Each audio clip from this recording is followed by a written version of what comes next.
যে কোনো ছোট গাছকে দ্রুততার সঙ্গে বাড়ানো, গাছকে প্রুন বা কাটাই ছাঁটাই না করে প্রচুর পরিমাণ কিন্তু বুশি করানোর পদ্ধতি যদি আপনার জানা থাকে, তাহলে আজকের ভিডিওটি আপনার জন্য নয়। আজকের ভিডিওটি তাদের জন্য যারা নতুন ছাদ বাগানি আছেন বা যারা জানতে চান কিভাবে টবের গাছকে দ্রুততার সঙ্গে বড় করে তোলা যায় এবং একটি ছোট্ট চারা গাছকে সঠিকভাবে আকার আকৃতি দেওয়ার জন্য, সঠিকভাবে ভালো রাখার জন্য গাছকে কি কি খাবার দিতে হবে, কিভাবে পরিচর্যা করতে হবে, আসুন তাই নিয়ে আজকে ছোট্ট আলোচনাটি করি। না স্কিপ করে কন্টিনিউ করুন।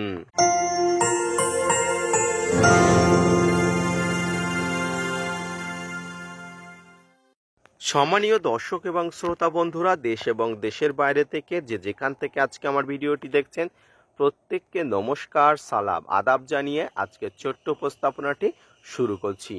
যে কোনো গাছ, ছাদ বাগানের ছোট্ট গাছ থেকে যদি বুশি এবং শাখা পোশাখা যুক্ত হয়ে থাকে, তাহলে তো খুবই সুন্দর দেখায় যে কোনো গাছকে। ঠিক তেমন একটি অবস্থা বা সিচুয়েশন আমার কিন্তু ছাদ বাগানের এই গাছটি। এটি কিন্তু একটি সাদা জামের গাছ।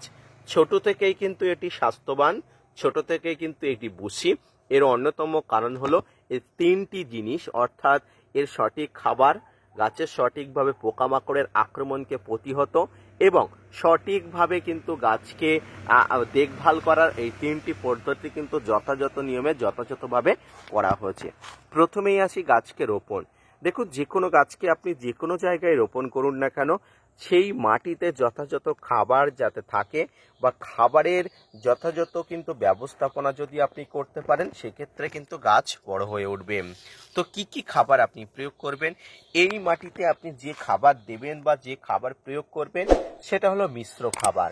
কারণ মিশ্র খাবার হলো যে কোনো গাছের বেঁচে থাকার উপাদান, সহায়ক বা বড় হয়ে ওঠার একমাত্র অবলম্বন। সেই খাবারগুলো যখনই আপনি দেবেন, সেই গাছ কিন্তু স্বাস্থ্যবান হতে বাধ্য। আর এই উপাদান হলো সিঙ্গেল কোনো উপাদান নয়, সামগ্রিকভাবে গাছের বেঁচে থাকার জন্য 16টি ম্যাক্রো এবং মাইক্রোনিউট্রিয়েন্ট নিয়ে গঠিত মিশ্র খাবার, অর্থাৎ জৈব, রাসায়নিক সব পরিমাণ পদার্থ যথাযথ নিয়মে যথাযথ হারে ছাদ বাগানের জন্য যে খাবারটি প্রস্তুত করা হয়, সেটাকেই মিশ্র খাবার বলা হয়। এই মিশ্র খাবার আপনার ছাদ বাগানের জন্য আপনি তৈরি করেন, কারণ আপনার অজস্র গাছ, সেই গাছগুলোতে কিন্তু খাবার দিতে হয়। সেই খাবার আপনি যদি প্রয়োগ করে থাকেন, তাহলে আপনার ছাদ বাগানের গাছ যথাযথ নিয়মে বড় হয়ে উঠবে।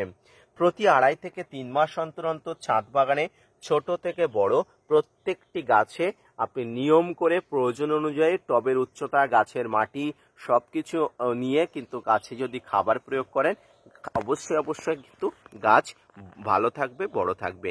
এই খাবারের মধ্যে কি কি থাকে?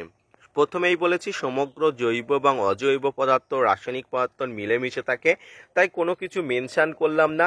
মিশ্র খাবার বলতে যারা নতুন ছাদ বাগানি তারা বুঝতে পারছেন, যারা পুরনো ছাদ বাগানি তারা তো এক্সপিরিয়েন্স অবশ্যই জানেন। তো এই খাবারটি প্রতি 2.5 থেকে 3 মাস অন্তর অন্তর কিন্তু আপনাকে দিতে হবে, যে কোনো ছোট চারা গাছ থেকে শুরু করে বড় চারা গাছে।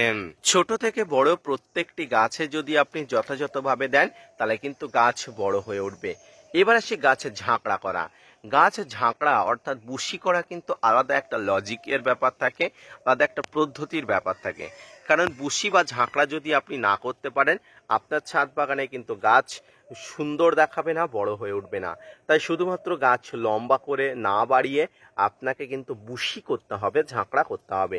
তবে সব গাছের আকার আকৃতি একই রকম হয় না, তাই বুশি বা ঝাঁকড়া করতে গেলে আপনাকে কতগুলো পদ্ধতি অ্যাপ্লাই করতে হবে। এই পদ্ধতিগুলো কি, এবার স্টেপ বাই স্টেপ আপনাদের সাথে বলি। বুশি বা ঝাঁকড়া করতে গেলে গাছকে প্রথম থেকে কিন্তু একটু কাটাই ছাঁটাই করতে হয়। কাটাই ছাঁটাই বলতে দেখুন, গাছের এখান থেকে এটাকে গুড়ি বলা হয়। গুড়ির পরে যে শাখা পোশাখা শুরু হচ্ছে, এটা হলো প্রধান ডাল, এইটা হলো প্রধান ডাল। এই প্রধান ডাল থেকে প্রথমে একটি ডাল বার হয়েছিল, অর্থাৎ এই যে ডালটি দেখতে পাচ্ছেন, এই ডালটি কিন্তু বার হয়েছিল। এই ডালটি যখনই বার হয়েছিল, তখন ডালের মাথাটি আমি নখ দিয়ে খুশিয়ে দিয়েছিলাম, অর্থাৎ এর গ্রোথ বন্ধ করে দিয়েছিলাম। এবারে গাছ যে নিচে থেকে খাবারগুলো তুলছে, তার শক্তিগুলো স্ফীত করবে। সেই স্ফীত করা অংশগুলো কিন্তু এই তিনটা, বাকি যে ডালগুলো সেই ডালগুলো।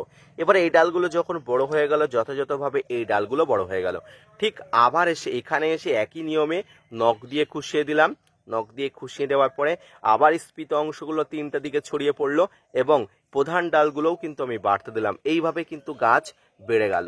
পরবর্তীতে দেখুন, এখানে দেখুন ঠিক একই নিয়মে একইভাবে এই প্রধান ডালটির উপরে খুশিয়ে দিয়েছিলাম, স্ফীত অংশগুলো মাছ দিয়ে বেরিয়ে গেল। পরবর্তীতে এই ডালটিও কিন্তু বাড়তে দিলাম।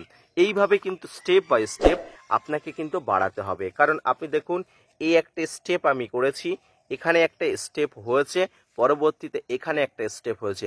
প্রত্যেকটি স্টেপে কিন্তু আপনাকে এইভাবে গাছ বাড়ানোর জন্য পদ্ধতি অ্যাপ্লাই করতে হবে। এটাকে বলা হয় সফট প্রুনিং, অর্থাৎ খুব শান্ত একটা প্রুনিং, যেখানে গাছ কোনো মানে অনুভূতি ফিল করে না, গাছ কোনো আঘাত ফিল করে না। কারণ হার্ড প্রুনিংয়ে গাছ প্রচণ্ড আঘাত ফিল করে, প্রচণ্ড আপসেট হয়ে যায়।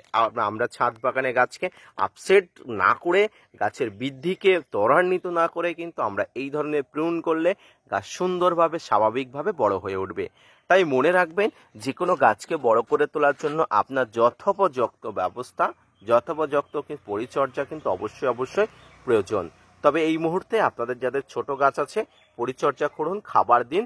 বড় গাছগুলোকে আপনি এই মাত্রায় প্রুন করে কাটাই ছাঁটাই করে আপনি দেখবেন গাছের একটা শেপ আনুন, খুব সুন্দরভাবে কিন্তু গাছ বড় হয়ে উঠবে। অর্থাৎ এক কথায় গাছের খাবার প্রয়োগ, যথাযথ দেখভাল করলে এবং একটু কাটাই ছাঁটাই করলে গাছ কিন্তু সুন্দরভাবে বড় হয়ে উঠবে এবং আপনার মনের মতো হয়ে উঠবে। ধন্যবাদ।